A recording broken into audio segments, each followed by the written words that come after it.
এই সোনার কোরালটা কি তোমার? না, এটা আমার কুড়াল না।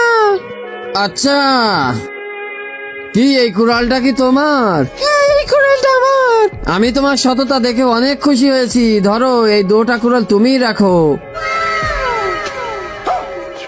আমার এই কুড়ালটা ফেলে আমি সোনার কুড়াল চাবো। কি এই লোহার কুড়ালটা কি তোমার? তার আগে যারা চ্যানেলটি সাবস্ক্রাইব করে দিবে তাদের মা বাবা যেন অনেকদিন বেঁচে থাকে, আর যারা লাইক কমেন্ট করে দিবে তাদের মনের আশা যেন পূরণ হয়ে যায়। কমেন্টে লিখে যাও আই লাভ ইউ মা বাবা। হ্যাঁ, এই লোহার কুড়ালটা তো আমার। শালা, তোর এই কুড়ালটা পরে আমার স্ত্রী মরে গেছে। তোকে আমি এমন পথ দিয়ে দেবো, সারা জীবন শুকর হয়ে থাকবি। এটা কি